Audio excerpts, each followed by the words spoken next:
जय श्री राम, जय श्री महाकाल। भारत इलेक्ट्रॉनिक्स एक ऐसी कंपनी जिसके ऊपर काफ़ी मार्केट में बज़ क्रिएट हो चुका है। वापस एक अच्छे खासे हाई पर जाने के बाद में जहां हम देख रहे हैं डिफेंस स्टॉक्स में करीब करीब 40-50% का करेक्शन, भारत इलेक्ट्रॉनिक्स में उतना करेक्शन तो नहीं आया है।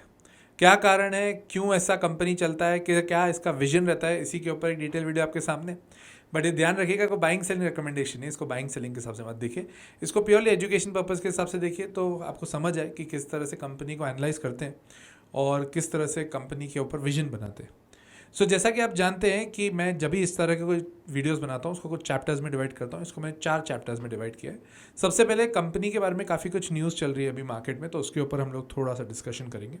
Second, will be talking about the business of the company. Third, will be talking about the financials. And fourth, will be talking about technicals. Last में आपको ये नहीं बताऊंगा कि मैं इसमें इन्वेस्टेड हूँ या नहीं, बिकॉज आप सबको पता है कि मैं उसमें इन्वेस्टेड हूँ, right. So let us begin with the first chapter, that is news.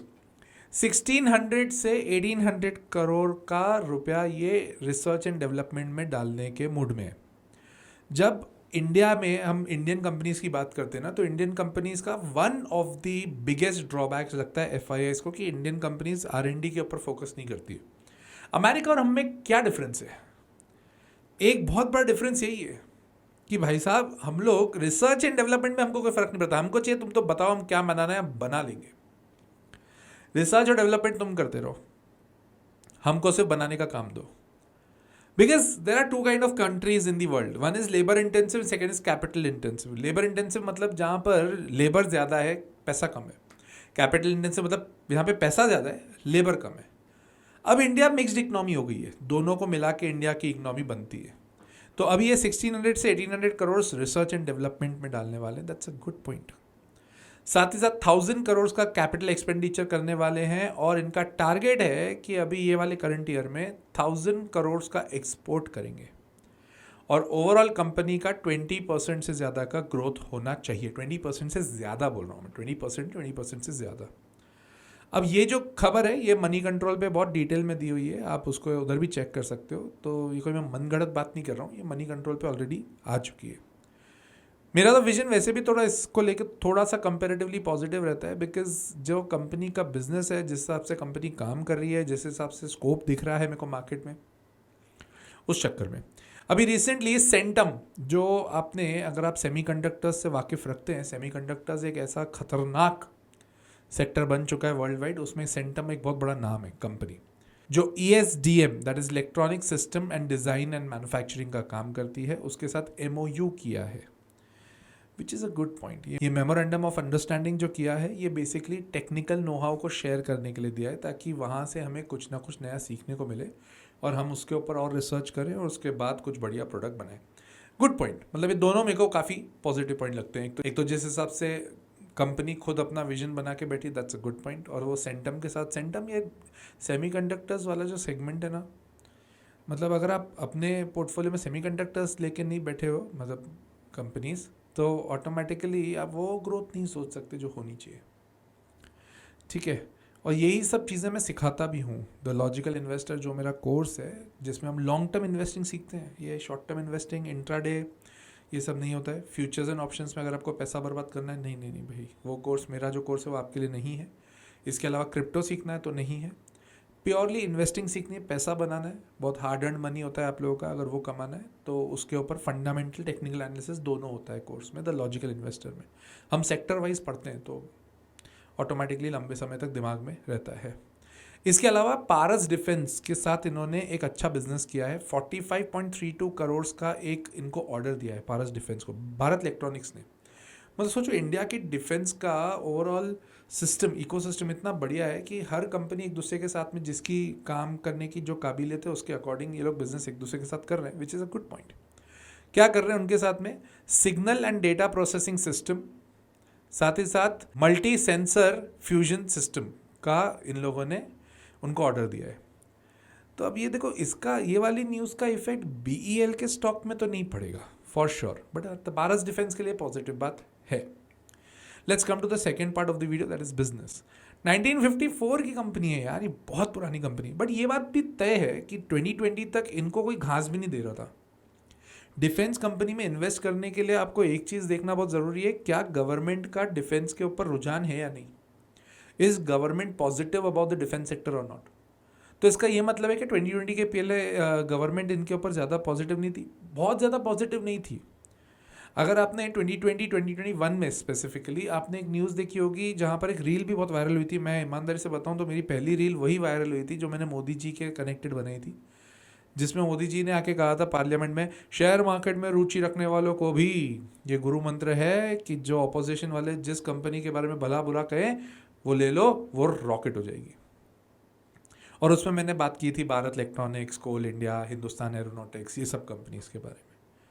ये मैं, अगर आप मेरे इंस्टाग्राम चैनल पे हैं तो अब एकदम स्क्रॉल करना पड़ेगा, अब तो काफ़ी रील्स हो गई उसमें, स्क्रॉल करना पड़ेगा। वो रील अभी भी है, काफ़ी अच्छी चली वो रील एज़ कम्पेयर टू जब मैंने स्टार्ट ही किया था अपना चैनल, तब की बात है। तो उसके बाद ही ज़्यादा मार्केट में डिफेंस चल रहा है। और प्लस अभी वॉर में इंडिया, वो आत्मनिर्भर भारत के चक्कर में इंडिया का सेटअप बढ़ भी रहा है पूरा वर्ल्ड वाइड। हर कंट्री इंडिया के मांग रही है ना, इंडिया के weapons. That's a good point actually. Radar system में ये कारीगर है। 81% इनका जो रेवेन्यू है वो आता है डिफेंस से, ठीक है, जहाँ पर ये एडवांस इलेक्ट्रिक इक्विपमेंट सिस्टम बनाते हैं और उसकी सर्विसेज देते हैं। Radar one of the main product है इनका। फायर कंट्रोल सिस्टम दूसरा एक बढ़िया है। वेपन सिस्टम बनाते हैं, कम्युनिकेशन सिस्टम बनाते हैं, बढ़िया है। 29 SBUs हैं इनके पास। SBU का फुल फॉर्म होता है स्ट्रैटेजिक बिजनेस यूनिट्स। और देखा जाए ना, 19% रेवेन्यू बढ़ा है इनका डिफेंस सेक्टर में ही।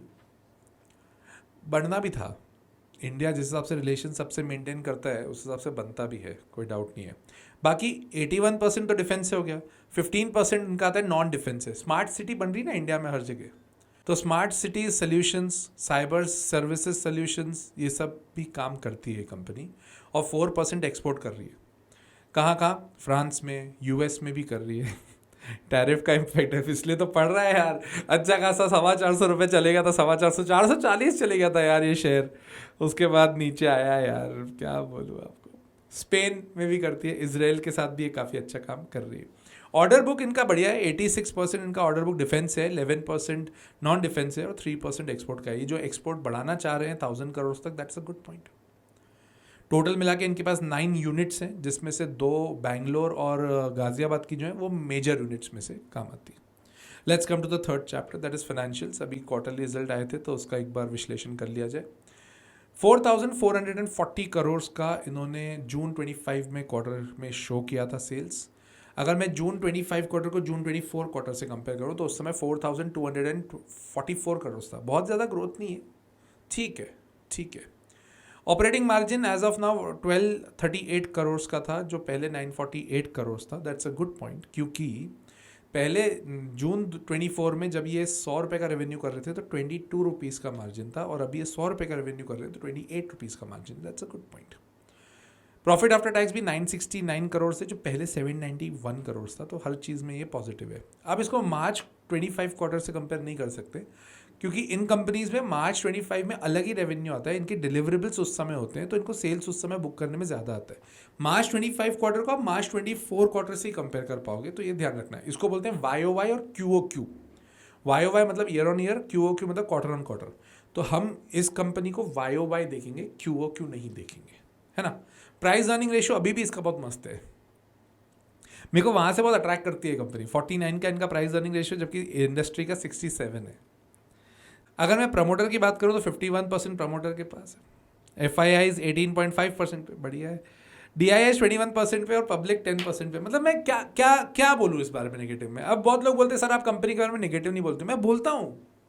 अब रिलायंस पावर का मेरा वीडियो देखो, इसके अलावा जो मैंने बाकी और भी कंपनीज के वीडियो बनाए जहाँ पर मैं नेगेटिव बोलता हूँ यार, ऐसी बात नहीं है। जहाँ रिस्की लगती है मैं वो कंपनी के बारे में रिस्क बोलता हूँ कि हाँ वो रिस्की है। जियो फाइनेंशियल में 2 क्वार्टर पहले तो बोल ही नहीं रहा था यार कि लेने का सोचना चाहिए या कुछ भी, दिमाग लगाओ, बहुत रिस्की है, बार बार कह रहा था। इनफैक्ट IPOs में भी मैं क्लियरली बोल देता हूँ, बट यार जो बात अच्छी है वो अच्छी है। खैर डिफेंस सेक्टर की अगर मैं बात करूँ तो मझगांव में भी मैंने बोला हुआ है कि बहुत ज़्यादा ज़बरदस्त नहीं लग रहा है, कभी कभी नहीं, अभी कंपनी नीचे आ गया है तो फिर ठीक है, अब थोड़ा सा बेहतर लगता है, राइट। रही बात टेक्निकल्स की, तो फिबोनाची लेवल इसके बताते हैं कि 390 एक सपोर्ट है, 390 के नीचे 360 है और 440 का एक रेजिस्टेंस अब बन चुका है। 440 को क्रॉस करके जाएगा तो ही बहुत तगड़ी तेज़ी आएगी, और 390 को भी क्रॉस करना बहुत ज़रूरी है। ये 3 लेवल्स हैं। फिबोनाची एक टेक्निकल इंडिकेटर होता है जिससे आपको अपने सपोर्ट समझ में आते हैं, रेजिस्टेंस समझ में आता है, जो कोर्स का पार्ट ही होता है। ठीक है, सो अगर आपको मेरा वीडियो अच्छा लग गया तो लाइक कर दीजिएगा, वीडियो सब्सक्राइब कर दीजिएगा, चैनल शेयर करना अपने दोस्तों के साथ ही साथ कमेंट करके बताना और कौन सी कंपनी पर डिटेल वीडियो चाहिए, मैं ज़रूर बनाऊंगा जैसे ये भी बनाए। टिल देन, जय श्री राम, जय श्री महाकाल।